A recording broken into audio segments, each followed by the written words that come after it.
Perbatasan Thailand dan Kamboja kini tengah menjadi ladang kehancuran yang mengerikan.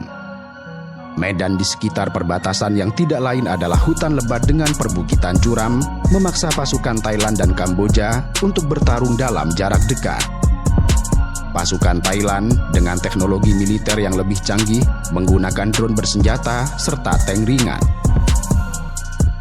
Pasukan Kamboja yang mengenal medan lebih baik memanfaatkan jalur-jalur kecil di dalam hutan untuk menyerang secara tiba-tiba. Dalam 4 hari pertama saja, konflik ini segera menjelma menjadi pertempuran paling dahsyat antara kedua negara dalam lebih dari 1 dekade terakhir. Meriam artileri kedua pihak saling bersahutan menembaki target di seberang perbatasan. Tank dan kendaraan lapis baja dikerahkan untuk menerjang garis-garis pertahanan, sementara pasukan infanteri beradu tembak di hutan perbukitan. Dampaknya segera dirasakan oleh penduduk sipil di zona perbatasan, di mana terdapat lebih dari 30 orang yang dinyatakan tewas, yang banyak diantaranya warga tidak berdosa, dan lebih dari 200.000 orang terpaksa mengungsi menyelamatkan diri dari wilayah konflik dalam hitungan hari. Pertumpahan darah ini sesungguhnya berakar dari sejarah panjang hubungan naik turun antara Thailand dan Kamboja. Kedua bangsa serumpun Asia Tenggara ini memiliki masa lalu yang diwarnai perebutan pengaruh, sengketa wilayah, sekaligus pertukaran budaya. Selama beberapa abad silam, kawasan Kamboja modern merupakan jantung kemaharajaan Khmer yang berjaya dengan Candi Angkor Wat yang dibangun pada abad ke-12 sebagai simbol puncak kejayaannya.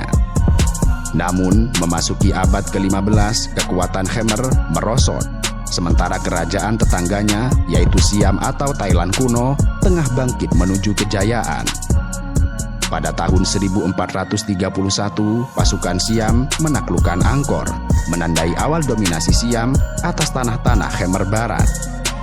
Selama berabad-abad setelahnya, Kamboja terjepit di antara 2 kekuatan besar, yakni Siam dan Vietnam, dan kerap menjadi ajang perebutan wilayah. Banyak orang Kamboja tumbuh dengan kesadaran historis bahwa beberapa daerah mereka pernah dikuasai Siam. Dan sebaliknya, orang Thailand melihat kawasan perbatasan timur laut mereka memiliki ikatan sejarah dengan budaya Khmer. Sejarah panjang antagonisme ini menanam bibit rasa saling curiga dan sentimen, di mana banyak orang Kamboja percaya bahwa orang Thai memandang rendah bangsa mereka. Pada awal abad ke-20, peta politik regional digambar ulang oleh kekuatan kolonial. Perjanjian Franco-Siam 1907 memperjelas tapal batas antara Siam dan Indochina Prancis yang mencakup Kamboja. Dalam kesepakatan itu, Siam menyerahkan provinsi-provinsi berpenduduk Khmer di barat laut kepada pihak Prancis untuk digabungkan ke Kamboja. Namun, meski traktat sudah ditandatangani, penarikan garis batas di lapangan tetap meninggalkan sengketa sengit. Salah satu yang paling mencuat adalah soal kuil kuno bernama Preah Vihear.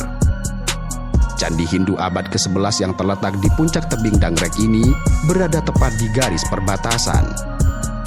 Dalam versi peta Perancis menempatkannya di sisi Kamboja, sementara pihak Thailand meyakini bahwa candi tersebut berada di wilayahnya. Sengketa candi ini akhirnya dibawa ke Mahkamah Internasional atau ICJ di Den Haag, di mana kemudian pada tahun 1962 ICJ memutuskan Candi Preah Vihear beserta tanah di sekitarnya adalah milik kedaulatan Kamboja. Keputusan ini membuat Thailand menelan pil pahit yang menyakitkan. Kendati mereka menerima secara resmi, namun banyak kalangan di Thailand yang tidak pernah benar-benar ikhlas atas lepasnya candi tersebut. Ketegangan memang sempat mereda untuk beberapa dekade, tetapi bara sengketa tetap menyala di bawah permukaan. Setiap kali nasionalisme berkobar, isu perbatasan mudah membakar emosi rakyat di kedua negara itu. Pada Januari tahun 2003 misalnya, hubungan bilateral hancur berantakan akibat sebuah rumor. Media di Phnom Penh mengutip kabar palsu seolah seorang aktris Thailand populer menghina bangsa Kamboja dengan mengatakan bahwa Angkor Wat sebenarnya milik Thailand. Pernyataan yang tidak pernah benar-benar diucapkan itu justru dipercaya oleh publik Kamboja. Ribuan orang Kamboja sangat murka yang kemudian membuat demonstrasi massa di Phnom Penh berubah menjadi kerusuhan anti-Thailand. Kedutaan besar Thailand dibakar massa.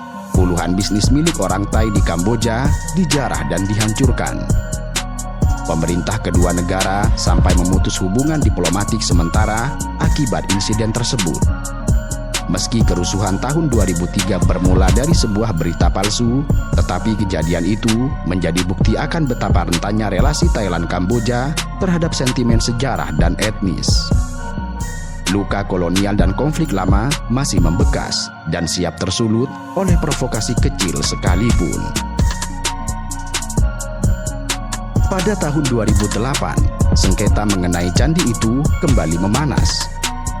Kamboja mendaftarkan kompleks Candi Preahfir sebagai situs warisan dunia UNESCO, yang hal ini mendapat tentangan keras dari Thailand.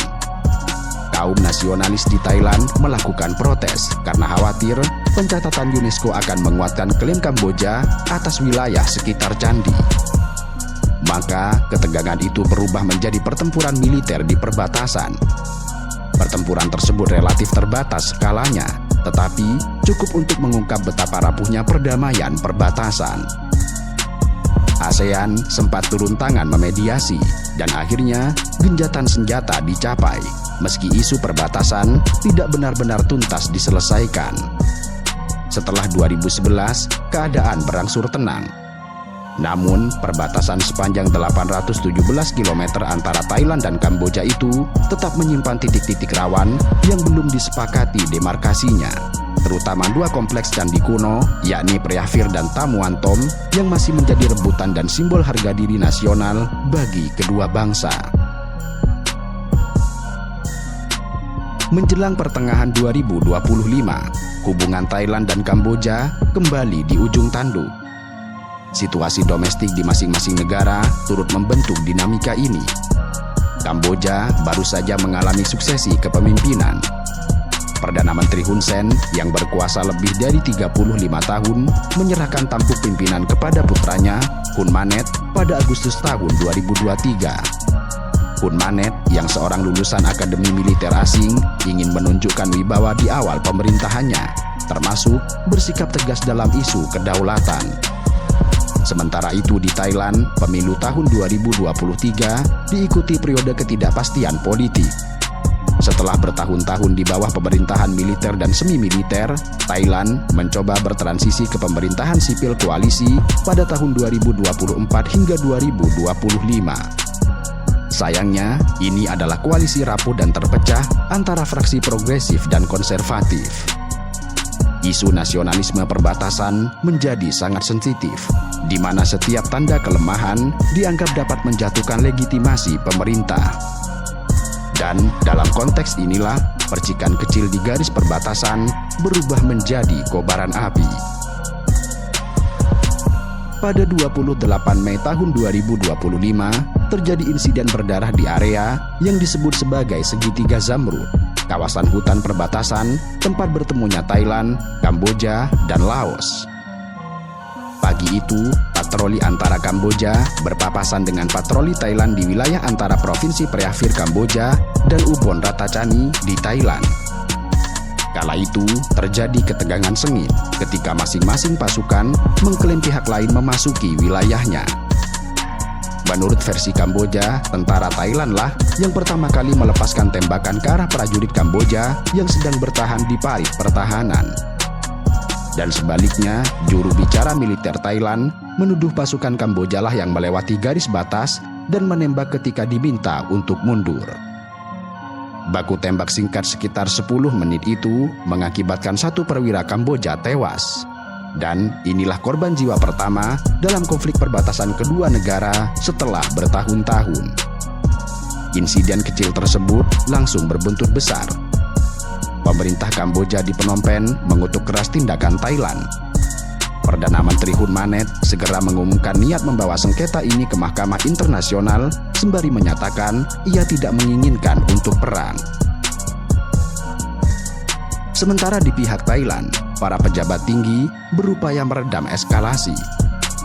Menteri Pertahanan Thailand saat itu menegaskan bahwa kedua belah pihak tidak ingin situasi memburuk dan insiden sudah diselesaikan. Dan untuk meredakan suasana, pada 29 Mei diadakan pertemuan antara Panglima Angkatan Darat Thailand dan Panglima Angkatan Darat Kamboja di pos perbatasan. Dan kedua jenderal itu sepakat berkoordinasi untuk mencegah insiden serupa terjadi di masa mendatang. Upaya deeskalasi awal itu sayangnya tidak cukup.